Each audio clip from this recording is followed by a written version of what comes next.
पश्चिम बंगाल के राज्यपाल ने दिल्ली में आज राष्ट्रपति से मुलाकात की है और उपराष्ट्रपति जगदीप धनखड़ से भी मिले। यह मुलाकात इस मायने में बड़ी अहम है कि पश्चिम बंगाल में कानून व्यवस्था का हाल देखकर कई लोग राष्ट्रपति शासन की डिमांड कर रहे हैं। हालांकि इस मुलाकात का मकसद क्या था यह अभी क्लियर नहीं है। ऊपर ऊपर तो कहा जा रहा है यह औपचारिक मुलाकात है, लेकिन क्या पश्चिम बंगाल की स्थिति के बारे में राष्ट्रपति और उपराष्ट्रपति को ब्रीफ किया है राज्यपाल ने? क्या स्थितियां इस तरफ जा सकती हैं कि जहां यह फैसला कर लिया जाए कि बंगाल में राष्ट्रपति शासन लगाना ही उचित है? क्योंकि कानून व्यवस्था राज्य सरकार से संभल नहीं रही। हाईकोर्ट से लेकर सुप्रीम कोर्ट तक सब सवाल उठा रहे हैं और राज्यपाल कह चुके हैं कि महिलाएं बंगाल में सेफ नहीं है। इसी बीच एक बड़ा दावा किया जा रहा है। ममता सरकार के मुखपत्र माने जाने वाले एक अखबार जागो बांग्ला ने दावा किया है कि राज्यपाल ने केंद्रीय गृह मंत्री और राष्ट्रपति को बंगाल में राष्ट्रपति शासन लगाने की सिफारिश वाली चिट्ठी ऑलरेडी भेज दी है। जैसे सामना मुखपत्र है शिवसेना का, वैसे इस जागो बांग्ला को मुखपत्र कहा जाता है टीएमसी का। वो अखबार छाप रहा है कि चिट्ठी चली गई है राष्ट्रपति शासन लगवाने की। अखबार ने दावा किया है कि सोमवार की सुबह ही राज्यपाल ने यह चिट्ठी भेज दी गृह मंत्री को और राष्ट्रपति को।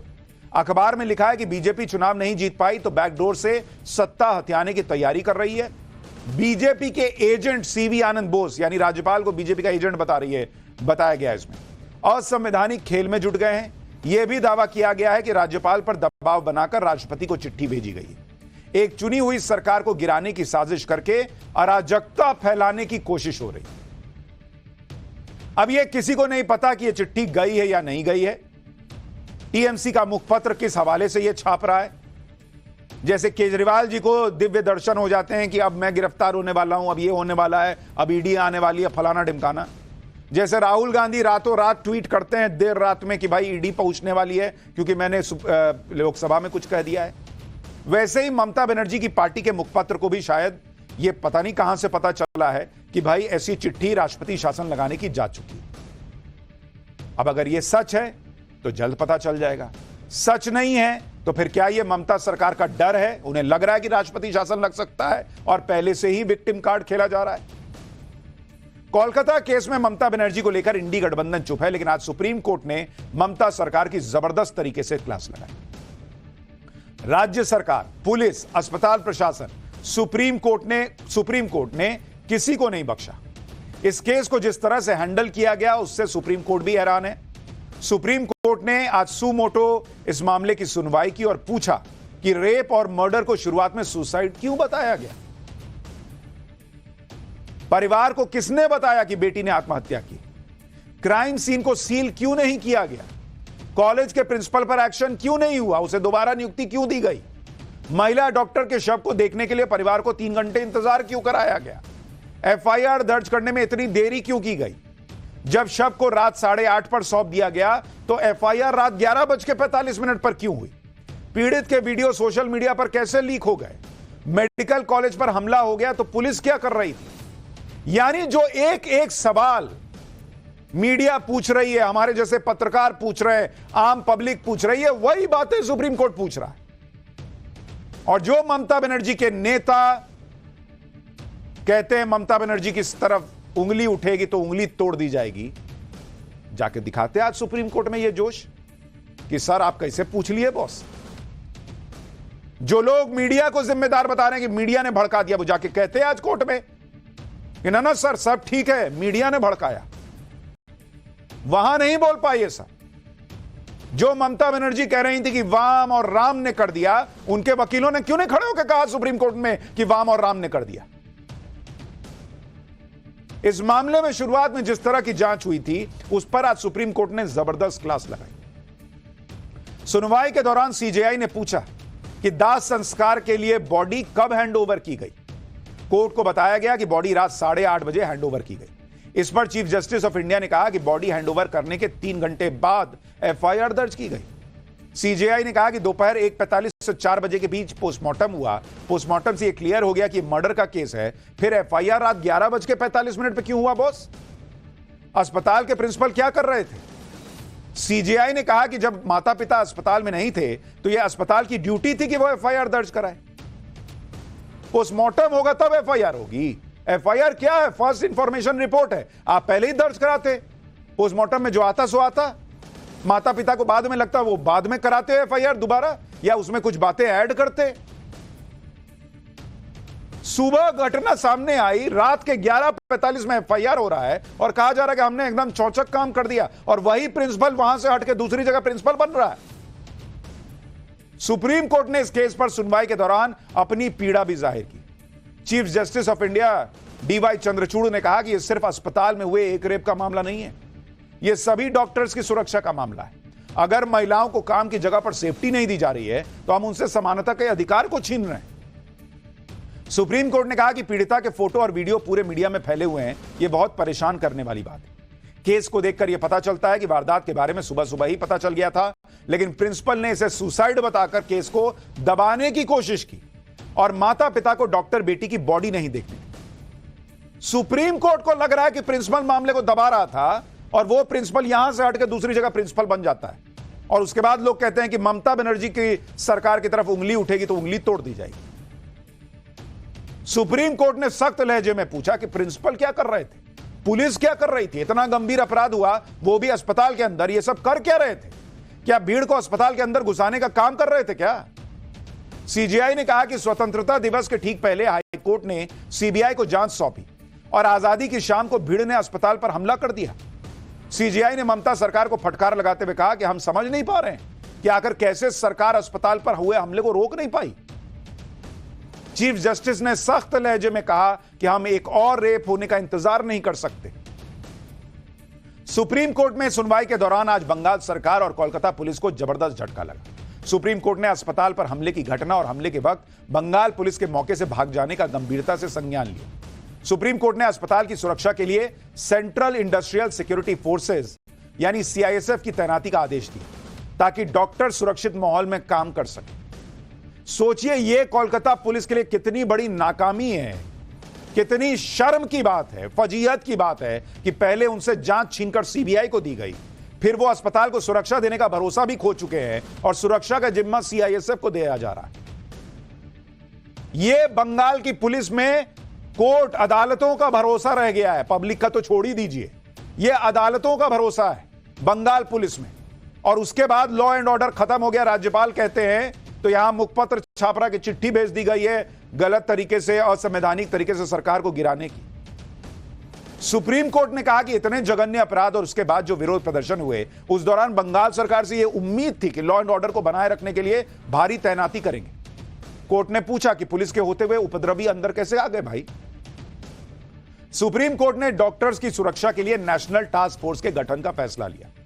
यह टास्क फोर्स मेडिकल प्रोफेशनल्स की सुरक्षा पर सुझाव देगी। टास्क फोर्स में जिन लोगों को जगह दी गई है उनमें admiral Aarti Sareen, director general medical services navy, doctor Nageshwar Reddy, managing director Asian institute of national gastrology, doctor M Srinivas जो कि डायरेक्टर हैं एम्स के दिल्ली के, और doctor Pratima Murthy director NIMHANS Bengaluru, doctor Govardhan Dutt Puri director AIIMS Jodhpur, doctor Saumitra Rawat Gangaram अस्पताल के managing member, professor Anita Saxena cardiology head AIIMS, और professor Pallavi Sapre dean हैं ग्रांट मेडिकल कॉलेज मुंबई की, डॉक्टर पद्मा श्रीवास्तव पूर्व professor neurology department Delhi AIIMS, इन सबको शामिल किया गया। इसके अलावा टास्क फोर्स में भारत सरकार के कैबिनेट सचिव, गृह सचिव, केंद्रीय स्वास्थ्य मंत्रालय के सचिव, नेशनल मेडिकल कमीशन के अध्यक्ष और नेशनल बोर्ड ऑफ एग्जामिनर्स के अध्यक्ष को शामिल किया गया। सुप्रीम कोर्ट ने जो टास्क फोर्स बनाई है वो मेडिकल प्रोफेशनल्स की सुरक्षा पर विचार करेगी। मेडिकल स्टाफ सुरक्षित माहौल में कैसे काम कर सकते हैं इस पर विचार करेगी, और इसके अलावा कमेटी यह भी देखेगी कि इमरजेंसी रूम या वार्ड में अतिरिक्त सुरक्षा की जरूरत है या नहीं, अस्पताल में बैगेज स्क्रीनिंग की जरूरत है या नहीं, अगर कोई मरीज नहीं है तो उस व्यक्ति को किस हद तक एक्सेस दिया जा सकता है, डॉक्टर्स के लिए अलग से रेस्ट रूम हो, नर्सेज के लिए अलग रेस्ट रूम हो, अस्पतालों में सभी जगह सीसीटीवी हो, वो काम कर रहे हो, मेडिकल स्टाफ के लिए रात 10 बजे से सुबह 6 बजे तक ट्रांसपोर्टेशन की व्यवस्था हो, ये सारी चीजें, इस तरह के मुद्दों पर टास्क फोर्स विचार करेगी, अलग अलग अस्पतालों में जाएगी, सभी स्टेक होल्डर से बात करेगी। सुनवाई के बाद सुप्रीम कोर्ट ने जो फैसला दिया उसके मुताबिक 22 अगस्त तक सीबीआई को जांच की स्टेटस रिपोर्ट देनी होगी। अस्पताल पर हमले के मामले में ममता सरकार को अपनी रिपोर्ट 22 अगस्त तक देनी है। टास्क फोर्स को 3 हफ्ते में अंतरिम रिपोर्ट देनी होगी, 2 महीने में फाइनल रिपोर्ट मांगी गई। आज सुप्रीम कोर्ट में बंगाल सरकार की खूब फजीहत हुई। खासकर अस्पताल पर हुए हमले और अस्पताल के प्रिंसिपल पर मेहरबानी को लेकर सुप्रीम कोर्ट में सवाल उठे। इस पर अब बंगाल सरकार डैमेज कंट्रोल में जुट गई।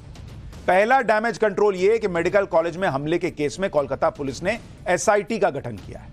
15 सदस्यीय एसआईटी टीम इस मामले की जांच करेगी। सूत्र बता रहे हैं कि 1000 से ज्यादा लोगों की पहचान की गई। दूसरा डैमेज कंट्रोल यह कि ममता सरकार ने अब मेडिकल कॉलेज के प्रिंसिपल रहे संदीप घोष के खिलाफ जांच के आदेश दिए।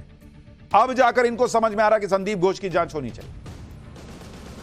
इसी बीच एक बड़ी खबर यह भी आ रही है कोलकाता रेप और मर्डर केस से जुड़ी हुई कि कोलकाता पुलिस ने 2 एसीपी और एक इंस्पेक्टर को आरजीकर मेडिकल कॉलेज में तोड़फोड़ के मामले में सस्पेंड कर दिया है। वो जो घटना हुई थी उस मामले में सस्पेंड कर दिया है। ये तीनों पुलिस अधिकारी तोड़फोड़ के समय आरजीकर मेडिकल कॉलेज में ड्यूटी पर थे। तीनों के खिलाफ विभागीय जांच भी शुरू कर दी गई है। अब सवाल उठता है कि घटना 14 तारीख की रात को हुई। आज हम 20 तारीख पे बैठे हुए हैं। 6 दिन बाद 7 दिन बाद बंगाल पुलिस को समझ में आ रहा है कि जो लोग वहां पर पुलिस वाले थे उन पर एक्शन होना चाहिए। जब सुप्रीम कोर्ट ने लताड़ लगा दी तब इनको एक्शन समझ में आ रहा है। मेडिकल कॉलेज के प्रिंसिपल को लेकर भी सवाल इसलिए उठ रहे हैं क्योंकि घटना के बाद प्रिंसिपल पर तुरंत कोई एक्शन नहीं किया। लेकिन जब विरोध के बाद प्रिंसिपल संदीप घोष को हटाया गया तो दूसरी जगह पोस्टिंग दे दी गई। संदीप घोष पर इतनी मेहरबानी किस लिए की गई, इसका जवाब बंगाल सरकार ही दे सकती है। जिस प्रिंसिपल पर पहले से कई आरोप लगे हैं, जिसके रहते एक ट्रेनी डॉक्टर का रेप और मर्डर हो जाता है, उसको हटाया जाता है तो छात्रों के प्रदर्शन की वजह से। यानी अगर सरकार की चलती तो शायद आज भी संदीप घोष आरजीकर मेडिकल कॉलेज का प्रिंसिपल होता।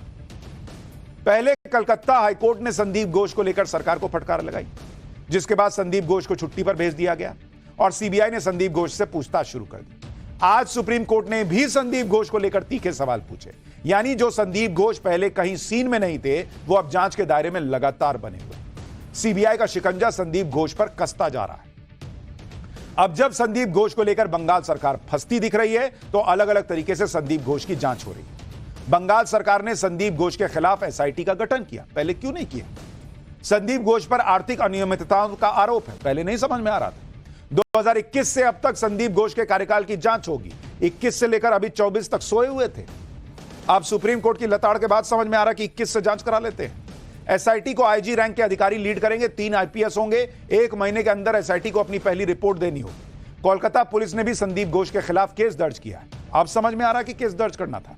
प्रिवेंशन ऑफ करप्शन एक्ट 1988 के तहत केस दर्ज हुआ है। अब इस पर पब्लिक नहीं पूछेगी कि चीचा लेदर हो रही है तो लीपापोती कर रहे हैं। सवाल खड़े हो रहे हैं कि सीबीआई की पूछताछ के बाद ही संदीप घोष पर बंगाल सरकार सख्त क्यों हुई? एसआईटी का गठन कर दिया, कोलकाता पुलिस ने भी केस दर्ज किया। लोग तो यह भी सवाल पूछ रहे हैं कि क्या संदीप घोष को सीबीआई से बचाने की कोशिश हो रही है, क्योंकि इसी तरह से शेख शाहजहां के मामले में भी हुआ था। संदेश खाली के आरोपी शेख शाहजहां को पहले तो गिरफ्तार नहीं कर पाई बंगाल पुलिस। कोर्ट की फटकार के बाद गिरफ्तार हुआ तो सीबीआई को सौंपने में देरी की। अब क्या उसी तरह से संदीप घोष के मामले में भी होने वाला है? सीबीआई की जांच से संदीप घोष को बचाने के लिए कोलकाता पुलिस पहले ही गिरफ्तार करने वाली है क्या? इस तरह की बातें लोग पूछ रहे हैं। और ये सारे सवाल इसलिए उठ रहे हैं क्योंकि संदीप घोष पर काफी पहले से आरोप लगते रहे। संदीप घोष 2021 में आरजीकर मेडिकल कॉलेज में प्रिंसिपल नियुक्त हुए थे और उसके बाद से संदीप घोष पर कई बार आरोप लग चुके हैं। संदीप घोष के पुराने साथियों और आरजीकर मेडिकल कॉलेज के पूर्व कर्मचारियों ने जो आरोप लगाए हैं वो हैरान करने वाले। संदीप घोष माफिया स्टाइल में काम करता था, इस आदमी पर आरोप लगा रहे हैं लोग। अस्पताल के हर काम में 20% कमीशन लेता था, जूनियर छात्रों को शराब पिलाता था, फिर उन्हीं छात्रों से आंदोलन करवाता था। अभी तक लोग संदीप घोष के बारे में बोलने से बच रहे हैं, लेकिन संदीप घोष के सीबीआई जांच के दायरे में आने के बाद से लोग अब खुलकर बोल रहे हैं। आरजीकर मेडिकल कॉलेज के पूर्व डिप्टी सुपरिटेंडेंट अख्तर अली ने संदीप घोष पर बेहद संगीन आरोप लगाए। सुनिए अख्तर अली को, फिर आगे की बात बताता हूं। वो बहुत ही करप्टेड आदमी है। वो आरजीकर मेडिकल कॉलेज में स्टूडेंट लोगों को फेल कराना, टेंडर ऑर्डर देकर के 20% कमीशन लेना और ये हॉस्टल वगैरह अलॉटमेंट में पैसा लेना और स्टाफ सिलेक्शन कमीशन, मतलब आरजीकर में जो भी काम होता था, पोस्टिंग हो, ट्रांसफर हो, हाउस स्टाफशिप हो, सब जगह वो पैसा खाते थे। सिर्फ यही नहीं, गेस्ट हाउस में जूनियर जो स्टूडेंट है उन लोगों को बैठ करके शराब वगैरह पिलाते थे और उन स्टूडेंट लोगों से आंदोलन भी करवाते थे। मतलब एक माफिया राजा बोल सकते हैं। मैंने अपनी पूरे कैरियर में इतना गंदा इंसान नहीं देखा। यानी संदीप घोष इस पूरे मामले में बुरी तरह से घिरते जा रहा है। पूर्व कर्मचारियों के अलावा सीबीआई की जांच में भी ऐसी बातें सामने आ रही हैं जो संदीप घोष की मुश्किलें बढ़ा सकती हैं। आरजीकर मेडिकल कॉलेज में कई तरह की गड़बड़ियों की बात सामने आ रही है, भ्रष्टाचार के आरोप लग रहे हैं, जिससे संदीप घोष और ज्यादा घिर सकता है। सवाल यह है कि क्या इसी तरह से 14 अगस्त की रात को आरजीकर मेडिकल कॉलेज पर हमला किया गया था, जिससे क्राइम सीन खराब हो और सबूत मिटाए जा सके। और हम